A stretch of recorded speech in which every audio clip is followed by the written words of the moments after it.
are beneficiary and recipients of the love of God, it's only because of the grace of God. Is there anybody in the house today that can testify that you know you are where you are because of the grace of God? If it had not been for the grace of God, you would not be here today. Grace is a way of standing up in our lives in spite of what we're going through. And here's the good news. Grace is so awesome, so amazing that it has nothing to do with our goodness. Now, some of us, we need to shout over that, because the reality is that none of us have been so good, and we recognize that what we got only is because of God's goodness and God's grace. That should be every believer's testimony. The Apostle Paul writes this letter to the church of Corinth. He opens up in the first chapter, in the 15th chapter of Corinthians, and he begins to discuss the validity of the resurrection. And in essence, he is summing up the gospel, that the resurrection of Christ is the essence of the gospel. And what he basically is saying is that without the resurrection, everything that you and I do in his name would be in vain. And that's why every believer ought to shout over the fact that we serve a risen Savior. In fact, is there anybody in the house that can give God some praise that even in this pre-Easter celebration we can recognize that it's the resurrection? If the resurrection was not real, we should not be here today. But because the resurrection is a reality, Paul comes out and say, because of Christ's resurrection, because Christ got up, because Christ declared that he had all power in his hand, he says, I am what I am by the grace of God. And that is the biography of a person who recognized and realized that if you want to sum up his life, he says, sum it up with the word of grace. And somebody here today can testify that's your story. Without the grace of God, you would not be where you are. Do I got any real folks in the house that will give God some praise, that will give God some glory, because you recognize that grace woke you up this morning, grace started you on your way, grace delivered you, and guess what? Grace even knows how to protect you. Is there anybody in the house that will recognize and realize that if it had not been for the grace of God, where would you be? And I don't know about you, if you ask anybody of my story, just tell them I'm a grace case. I am where I am today because of grace. And if somebody here today ought to give God some praise, because grace has shown up in your life. And the only reason why you can't give God praise is because you think you have done it on your own. But when you recognize and realize it was not you, it was God through you that allowed him to do what he did in you, you would not be where you are today. And so you don't give any credentials to, you don't give any credit to your credentials, to your academics, or to your achievements, because you recognize that by the grace of God, I am what I am. Can I get a witness in the house? Somebody can testify that I'm here today because of the grace of God. I'm standing today because of the grace of God. Grace woke me up. Grace washed over me. Grace kept me. Is there anybody who will give God some praise and say, I'm alive today because of the grace of God? And so Paul says, don't get it twisted. I am who I am because of the grace of God. He says, I went from the least to the greatest. And it was because of the grace of God. How did Paul go from the least to the greatest? He went, number one, because of the converting power of grace.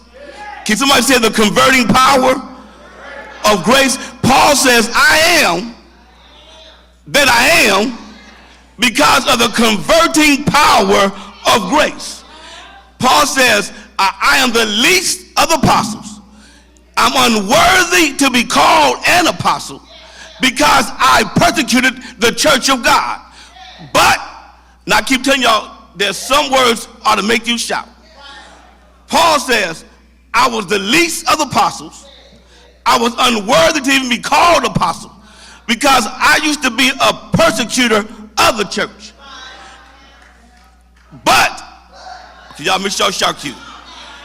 I'm the least of the apostles. I'm even unworthy to be called apostle because when you look into my background, I was an assassin. I did a hit on church people and so-called Christians. And Paul says, I went from an assassin to an apostle. Okay, y'all know when to shout. Paul says, when you look at my biography and my background, I got some junk in my life. I got some mess in my life. I'm so messed up that I'm even unworthy to be called apostle. But by the grace of God, we can shout on Paul, but we really ought to know how to shout on us. Because when you look into your background, you recognize that there's some stuff in your life that's not right.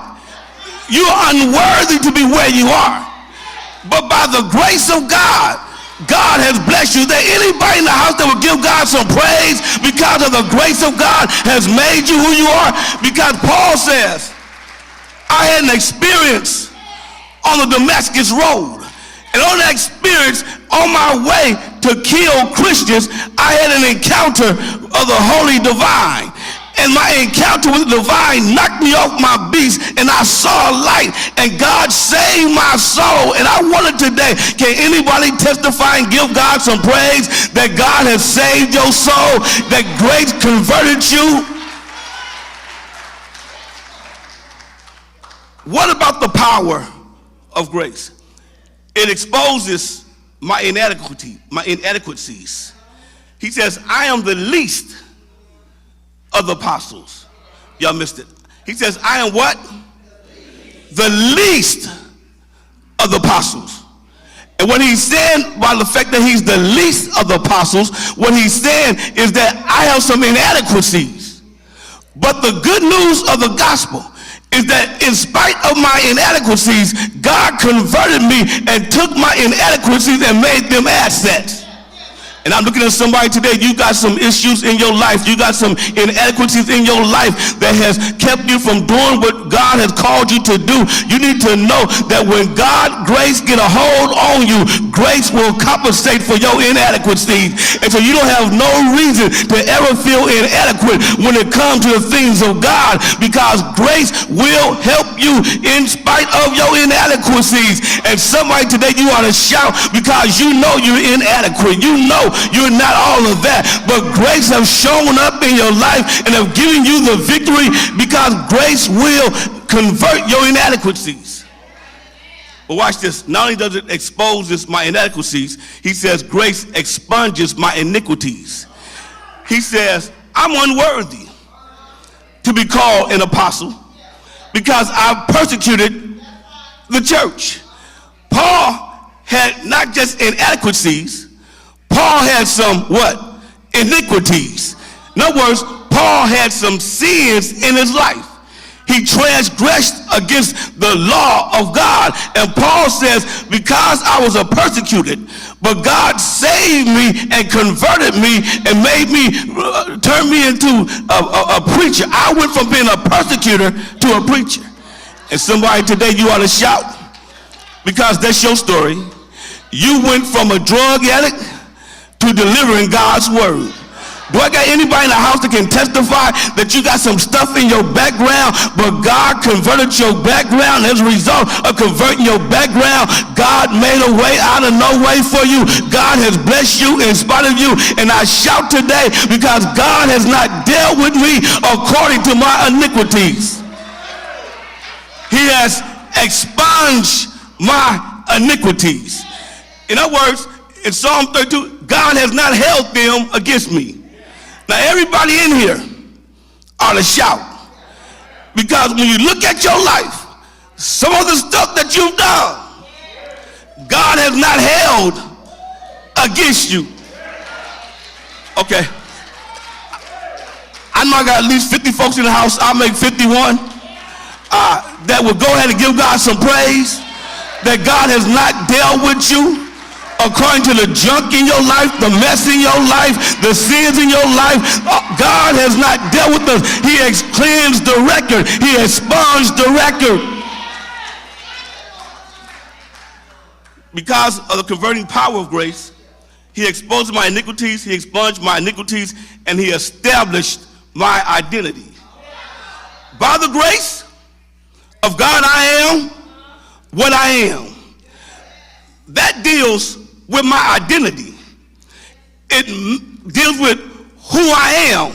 It has some ontological implications that help me to understand that I am who I am because of the grace of God. It explains my identity. And some of you ought to shout today, because your identity is not determined by your issues. What you've been through have not made you who you are. It's what God brought you through that have made you who you are. And you ought to shout today, because your issues do not determine your identity. I am a child of God in spite of my issues. And I don't know about you, that's shout news to know that God looked beyond my faults and established my identity. I'm in the pulpit today because there's some stuff y'all just don't know about me, but God established my identity. The converting power of grace, the compassion provisions of grace. Paul says, by the grace of God, and King James the word, he bestowed on me.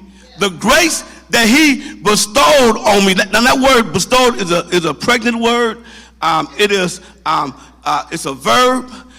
It's in the aorist tense. It's in the indicative mood, and it's in the passive voice. Okay, what does that mean? I'm glad you asked. He says, I am what I am because of an event that has passed but has continuing results. God saved me in the past, and his grace is so awesome that it has even continued results today. It also means that it's an indicative, which means it's a fact of reality. In other words, he says, I don't feel saved, I know I'm saved. He says, I don't feel saved. Don't ever base your salvation on feelings. Base your salvation on facts. Because you ain't gonna always feel saved. But I thank God that even though I don't always feel saved, I know I'm saved because of the grace of God. That's why Paul says, by faith we are, by grace we are saved through faith, not of ourselves. So guess what? Even when I've blown it, and I question my own salvation, I'm still saved, because I'm not saved by feelings. I'm saved by the fact of God's word. I'm saved by grace. But it's in a passive voice, which means that the subject of the sentence is receiving the action. In other words, it is something that Paul could not do on his own. He did not seek it. It was unsought, it was undeserved, and it was unlimited. And he says, I am who I am because of the compassionate provisions of what? Of grace. So what does that mean? In other words, Paul says, and I'm rushing, he says, grace qualified me. Y'all missed it. It was the grace of God that qualified me. And I'm looking at somebody today. You ought to shout, because that's your story. That's your testimony. That grace, what? Qualified you.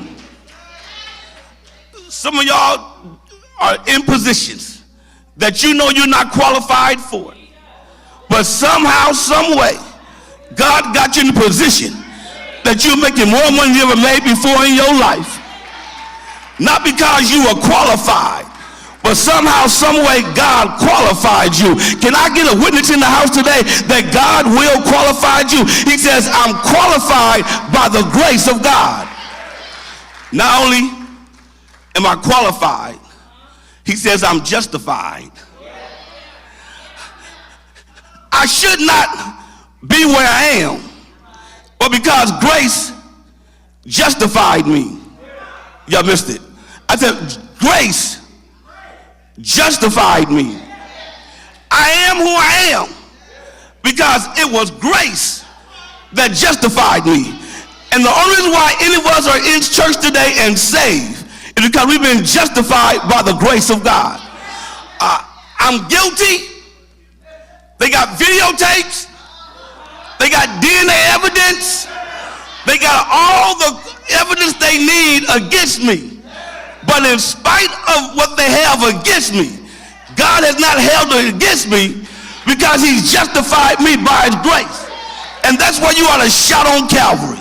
Because on Calvary, God took all of the evidence that Satan and the world had on you, placed it on Jesus, and he became our substitute and saved our soul and satisfied the wrath of God. And now I'm justified. Is there anybody in the house will give God some praise that grace has justified me?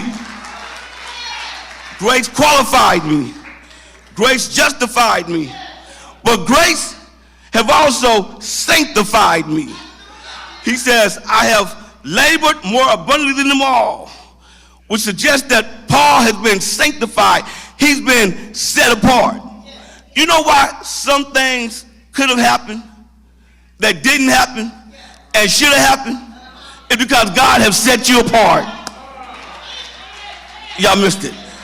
What could have happened, should have happened, didn't happen, because God sanctified. I wish I had somebody to give God some praise that God knows how to sanctify you. Grace qualified me. Grace justified me. Grace sanctified me. Can I give you one more? Grace certified me. I've been qualified. I've been justified. I've been sanctified. And I've been certified. Check the record. When you look at Paul's life, Paul says, in spite of what I've been through, God has been with me. He has certified me. And somebody today, the only reason why you're here is because God has certified you. And you ought to give God some praise that God's grace has been compassion on you. I went from the least to the greatest because of the converting power of grace, because of the compassionate provision of grace, but because also of the committed practice of grace. He says, I've labored, somebody shout labored. I labored more than all. I'm the least of the apostles, but I labored more than them all. He says, when I thought about the grace of God, it made me labor for God the most. Grace, when you really have been recipients of it, grace ought to make you grateful. I said grace ought to make you grateful. Anybody grateful for grace? Grace. And Paul says, I labored more than them all, which means that I had energized grace. Okay, y'all not with me. Paul says, I labored because I had energized grace. I was able to do all that I did, not because of my own merit, because grace energized me. Grace empowered me. You wonder why you're able to do all that you do. It's because you've been energized by grace. And I wanted today, do I got a few folks in the house that can give God some praise for the energized grace? You might be tired in your body, but somehow, some way, grace will energize you. I'm looking at somebody that you didn't really want to come today, but grace has energized you. And now you can give God some praise because grace has energized you. But not only do I got energized grace, I got exceptional grace. I got what? Exceptional. He says, I labored more than them all. Which means that God somehow, some way, made me the exception. And I went from the least to the greatest.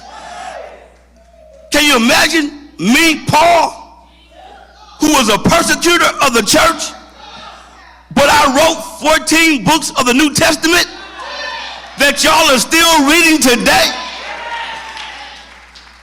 He gave me exceptional grace.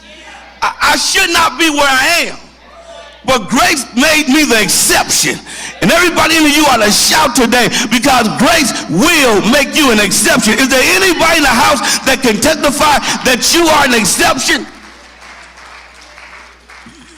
He gives me exceptional grace. I'm the least, but he let me accomplish the most. Y'all missed it. I'm what? I'm the least, but he let me accomplish the most. Sometimes it's not the high and mighty. It's the least, lost, and the left out that do more. And somebody that you ought to give God some praise, because your life has been the exception. How do I know? Because you don't look like what you've been through. Your appearance don't match your experience. Your experience says, I should not be here. But grace gave you the exception and made you. I wish I had somebody to give God some praise. Tell somebody, I'm the exception. Your cancer should have wiped me out, but I'm an exception. I should have lost everything I had, but grace made me an exception. They should have fired me long time ago, but grace made me an exception. I couldn't pay my bills, but all my bills are paid. Grace made me an exception. Is there anybody can give God praise for his exceptional grace? The committed practice of grace, energized grace, exceptional grace, but he also gave me enduring grace. Paul says, don't get my life story twisted.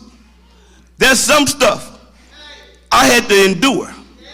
I mean, I was attacked in Athens, beaten in Berean, troubled in Thessalonica. They tried to question my credentials in Corinth. I've had some enemies I had to deal with. I had to deal with persecution, but God gave me enduring grace. In other words, he allowed me to survive some stuff. Okay, do I got anybody can testify? There's some stuff God has let you survive. You only here today. There's some stuff that should have took you out a long time ago, but God let you survive. God let you survive that bullet. God let you survive that knife. I wish I had somebody to give God some praise, that there's some stuff that God will let you survive. Do I got any survivors in the house that will give God some praise? When you look back over your life, God will let you survive. I don't know about you, but I thank God. If anybody